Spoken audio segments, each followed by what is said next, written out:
आका तेरी मेराज के तू लोगे कलम तक पहुँचा और मेरी मेराज के मैं तेरे कदम तक पहुँचा। शबे मेराज पे ये शोर था आसमानों में, उठो के जश्न अकीदत का एहतमाम करें। ज़मीं से आज वो इंसान आने वाला है, ओ सुभान अल्लाह। ज़मीं से आज वो इंसान आने वाला है, कदम कदम पर फरिश्ते जिसे सलाम करें। सैयद कौनैन की जब सवारी चली, आसमां और ज़मीं में सिफ़ें बिछ गई। अंबिया आ गए, मुरसली आ गए, मुक़्तदी आ गए, तो आखिर इमाम आ गया। हज़रत चले मेराज पर बलगल उला बिकमालिही, अंधेरा था उजाला हुआ कशफत दुजा बिजमालिही। उनके खसाइल नेक थे वो हसनत जमी खिसालिही। मालिक ने क्या तोहफा दिया, राज़िक ने क्या तोहफा दिया, सल्लू अलैहि व आलिही। ये महीनों भी भला रोवा, ये मजलिस भी भला रिया। इन गोठ जी ये मजलिस सभिनी मजलिसन को मथे आ। सो त कुरान वारी मजलिस आ, जेको हिन मजलिस में ईंदो अल्लाह उन जा गुनाह छाणे छॾींदो, अरशन ते दर्जा भी बुलंद कंदो। महीनो इन करे भला रोवा छो त रजब जो महीनो आहे। रजब जे लफ्ज़ में ही कमाल आहे। रजब में अखरन टे, रा जीम बा। रजब जी रात ही चवे त हे रहमत वारो महीनो आहे। उन रात रहमत थी, मदीने वारो साईं सल्लल्लाहु अलैहि वसल्लम रात जी हिकड़ी घड़ीअ में 7 आसमाननि जा सैर करे आया। सिदरतुल मुंतहा घुमी आयो, जन्नतुल मुअल्ला जो दीदार करे आयो, जुत्तीअ सां फर्शन को अरशन ते वियो, अल्लाह साईं सां मुलाकात भी करे आयो, तोहफा ॾेई भी आयो, वठी भी आयो। उन रात मक्के में रहमत थी जो सोनो मेराज करे आयो। अज सुमरन जे गोठ में रहमत आ जो कुरान जो जलसो तो हले। रजब में बा बरकत जी आ, उन रात बरकत थी। मुझो साईं तो फरमाए अध रात जो जिब्रील माके बिस्तरे में उथारे अरशन ते वठियो, मेराज करे मोटी अचा, वरी बकाया रात बिस्तरे में निंड कया त बिस्तरो जिया गरम हो उही गरम हो। रसूलुल्लाह जी आदत मुबारका, सफर ते विंदो आ, वुजू करे बरकत नफल पढ़ी पो विंदो आ। यो मेराज मोता असा के भी सबक आ। तवा भी कराची वनो, इस्लामाबाद वनो, कोयटा वनो, परे परे वनो, बरकत नफल पढ़ी घरों हुजूर जी सुन्नत ते अमल कयो, एडी बरकत थींदव। सफर में न माली नुकसान थींदव, न जानी नुकसान। खैर सां ईंदे खैर सां मोटी। साईं तो फरमाए बदने में वुजू जो कयम त पानी के चुरपुर हुई, मेराज करे मोटी चा ॾिसां त पानी के अञा चुरपुर आ। अध रात जो अली साईं जी भेण अम्मा उम्मे हानी जे घर में नबी से मेराज ते विया, पंहिंजी सोट जे घर मां दर जो खोलियम त साईं तो फरमाए कड़ो लुॾे पियो। मेराज करे मोटी चा वरी जो अंदर घर में दाखिल थिया त ॾिसां कड़ो अञा लुॾे थो। ॼण ईअं पियो लॻे अल्लाह सॼी दुनिया के बिरे कहीं। सिज बी रहो, चंड बी रहो, न कख चुरे न पन चुरे, छो त मिठो मोहम्मद तो फर्शन को अरशन ते अचे। मुझे महबूब मुस्तफा करीम जो मेराज इनाम जी सूरत में थियो। मेराज छो थियो, मेराज जो मकसद केड़ो आ, जलसे जो उन्वान भी हुआ मेराज मुस्तफा सल्लल्लाहु अलैहि वसल्लम।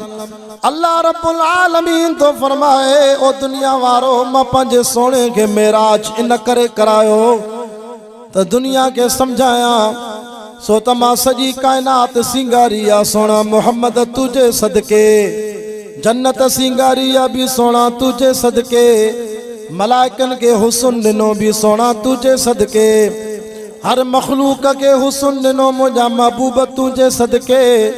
ओ मां रब फैसलो कयो त रात जी हिकड़ी घड़ीअ में जंहिंजे लाइ सॼी दुनिया सिंगारी आहे उनखे हिकड़ी रात में सॼी काइनात जो दीदार करायां। ऐं ॿियो मक़सद मेराज जो तव्हां दुनिया वारनि खे सम्झायां ता सभु हेठि आयो आसमान मथे आहे न बाबा। वरी आसमान को सिदरतुल मुंतहा चो अञा मथे, वरी जन्नतुल मौला अञा मथे, वरी रब रहमान जो अर्श अञा मथे। अर्रहमान वलल अर्श इस्तवा। ओ दुनिया वारो जियां तव्हां सभिनी को अर्श मथे आ त मेराज जी रात अर्श ते पहुचण वारो मिठो मोहम्मद भी तव्हां को ईअं मथे आ। ॻाल्हि हले पई मेराज जी। हाणे 4 दुख मुझे साईं के आया। हिकु ताइफ वारन जो दुख, ॿियो घरवारी जी जुदाई जो दुख, टियों चाचे अबू तालिब जो दुख, चौथों 3 साल जेल में रहा। 4 दुख। पो अल्लाह से फरमायो जिब्रील हे साल मुझे सोने के ॾाढा दुख आया थी, सदमा आया थी। नबी साईं सुता पियान, जिब्रील अची वियो ऐं मलाइकनि खे ताक़त अथव भली शत बंदा कुल्फ लॻल दरवाज़नि के तभी मलाइक पहुची वेंदा। जिब्रील पहुची वियो। साईं आराम में सोचे तो त साईं के निंड मो कीअं उथारा। जिब्रील तो चे सोचम त पेरन मुबारकन के ज़ोर ॾिया जियां शागिर्द उस्ताद के ज़ोर ॾींदो आहे, मुरीद मुर्शिद के ज़ोर ॾींदो आहे। रब चयो जिब्रील तुंहिंजा हथ नरम ज़ोर ॾींदे त मुंहिंजो सोणो अञा निंड कंदो। वरी जिब्रील तो जे मुंहिंजा अल्लाह भला मां पंहिंजे महबूब सोणे जे बाह मुबारक के लोॾो ॾियां। ना जिब्रील ईअं न कजाए, छो त तूं नूरी मखलूक जो सरदार आ। जे महबूब के निंड मां उथारे थो इहो 18,000 मखलूक जो सरदार आ। जिब्रील मुझे सोने जो नालो भी न खणजाए। रब कीअं उथारास। उलमा देवबंद 3 ॻाल्हियूं लिखियूं, 3 तरीक़ा। अल्लाह फरमायो ओ जिब्रील ही गिटा ॾिना थमाइन, ही गल ॾिना थमाइन, झुक मुझे महबूब मुस्तफ़ा जे कदमनि जी तिरीअ खे हीअं गिटा रखी घसा त दुनिया ॾिसे मुझे नबी खे नूर चई शान था घटायो। अड़े नूरी मखलूक जो सरदार सुतो पियो आ, बशरन जो सरदार झुकियो पियो आ। या इहो तरीक़ो या जिब्रील ॿियो तरीक़ो थी हे जेके नूरानी पर ॾिना तमा मथे जे मथों जेको परवा इहो नबी सल्लल्लाहु अलैहि वसल्लम जी कदमनि जी तिरी ते रखी घसाए सोने के निंड मों थारा। या 3 तरीक़ो जिब्रील ही चप ॾिना थमान हेठि झुक मुंहिंजे महबूब मुस्तफ़ा करीम जे कदमनि जी तिरीअ खां चुमियूं वठे, चुमियूं वठे। चुम चुम के तलिया साइनू जगाया, वो चुम चुम के तलिया साइनू जगाया, जिब्रील रब दा पैगाम लाया। बहरहाल वाक्य वॾो आहे, मां शॉर्टकट कंदे तव्हांखे आख़िरी तोहफ़ो ॿुधायां। मुंहिंजो साईं जॾहिं अर्श ते पहुता, रब चयो जिब्रील, रब चयो सोना मोहम्मद, जिब्रील के भी पोते बियारे तोखे अर्शन ते घुरायो। सोना यार यार सां मिले, दोस्त दोस्त सां मिले, तोहफ़ो खणी ईंदो आहे। सोना नबी मां अल्लाह जे लाइ तोहफ़ो कहिड़ो खणी आवां?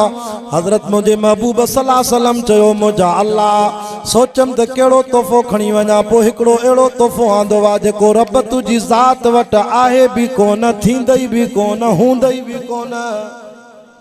रब चयो मुंहिंजा सोना नबी मलहुल मौला फलहुल कुल्लु, दुनिया में हर शइ मां अल्लाह जी आहे, उहा कहिड़ी शइ जी खोटी आहे जो मां रब वटि कोन्हे। अल्लाह जो नबी सजदे में किरी पियो, चए थो मौला हर शइ तो वटि आहे पर हिकिड़ी शइ तो वटि न आहे, न थींदई न हूंदई। पोइ तोहफ़े में उहा शइ खणी अचबी आहे जेका यार वटि हुजे ई कोन। असां शिकारपुर ज़िले जा आहियूं, तव्हां घोटकीअ वारा असांखे खटाण तोहफ़े में ॾियो, असां ख़ुशि थींदासीं? चवंदासीं हा उधरी पेड़ा ॾींदो पोइ ख़ुशि थींदासीं, न त चवंदासीं वाह शिकारपुर में आचार खुटी आहे जो तूं मूंखे तोहफ़े में ॾिए थो। तोहफ़े में उहा शइ ॾिबी आहे जेका यार वटि न हुजे या थोरी हुजे या हुजे ई न। मदीने जे मीर बि तॾहिं चयो मौला अहिड़ी शइ आंदी त मां जेका तो वटि न आहे, न थींदी न हूंदी। रब जो वा कहिड़ी शइ आहे? मुंहिंजो साईं सजदे में किरी पियो, ओ मुंहिंजा अल्लाह मां बानप खणी आवां, आजिज़ी खणी आवां, निवड़त खणी आवां, मां मोहम्मद ख़ाली झोल खणी आवां। रहमत सां भरे देना। रब चयो प मुझी तारीफ कर, वो मुझे सोने तारीफ कई। अल्लाहुम्मा ला उसी सनान अलैक कमा असनैत अला नफ्सिक। या अल्लाह मां मुहम्मद जी जुबान के केड़ी ताकत आ जो मां रब तुझी तारीफ करे सगा। रब एडो खुश थियो चे सोना खटी वे मलाइकन मुझी तारीफ कई। नहनु नुसब्बिहु बिहम्दिक व नुक़द्दिसु लक। मलाइकन जो अकुल घटो चो असां जो तुझी तारीफ ता कयूं। रब खलीफे के छो तो इंसान के पैदा करे, पर तू इंसानन जो 18,000 मखलूक जो सरदार आ। तू वाह जो जवाब दिनो चे मौला मां मुहम्मद जी जुबान के केड़ी ताकत आ जो मां तुझी तारीफ करे सगा। तू हर शे को मथे आ। जे इए चई माना वडी तारीफ करे छरे। अच त मां अल्लाह भी तो के ट्रे तोहफा तो दिया। सोना तू चयो न अत्तहियातु लिल्लाहि वस्सलवातु वत्तय्यिबात। हाने मुझो तोहफो दी अस्सलामु अलैका अय्युहन नबी। ओ घोटकी वारो हाजी गुलाम नबी जी दावत अचण वारो मदीने जे मीर असां के अर्श ते भी न विसारियो चे तो मौला रुगो मूते सलाम छो मुझी उम्मत कादे वई। तू नबी के विसारे पर नबी तो के अर्शन ते भी न विसारे। मौला मुझी उम्मत अल्लाह फरमा अस्सलामु अलैना वाला इबादिल्लाहि सालिहीन। तुझी उम्मत जे सालिहन ते भी मां रब जा सलाम, नेकन ते भी सलाम, नमाजिन ते सलाम।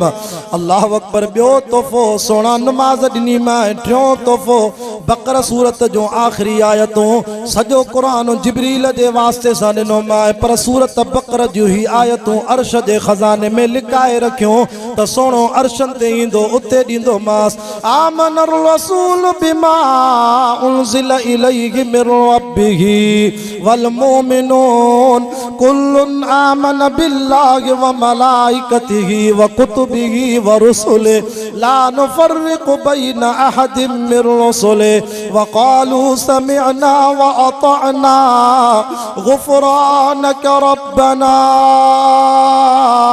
व इलैकल मसीर। चो सुभान अल्लाह।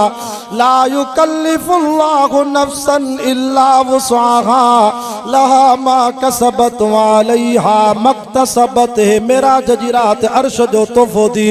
ला युकल्लिफुल्लाहु नफ्सन इल्ला वुसअहा लहा मा कसबत व अलैहा मक्तसबत। रब्बना ला तुआखिज़ना इन नसीना औ अख़्तअना रब्बना वला तहमिल अलैना इसरन कमा हमलतहु अलल्लज़ीना मिन क़ब्लिना रब्बना वला तुहम्मिलना मा ला ताक़त लना बिहि वाफ़ु अन्ना वग़फ़िर लना वरहमना अंत मौलाना फंसुरना अलल क़ौमिल काफ़िरीन। ऐं टियों तोहफ़ो नमाज ॾिनियूं 5 पर सवाब 50 जो लिखाईंदो मान। नमाज अर्शन वारे रब अर्श तो तोहफ़ो मोकिलियो आहे। हथ मथे करे जो 5 वक़्त पढ़ंदासीं, उलमा जो साथ दींदासीं, ज़िक्र कंदासीं, शुक्र कंदासीं, सब्र कंदासीं, इबादत अल्लाह जी कंदासीं, इताअत मदीने वारे साईं जी कंदासीं, ख़िदमत पीउ माउ जी कंदासीं। सौदो सस्तो अथव, अखि ॿूट दो जन्नत जा दर खुली वेंदव।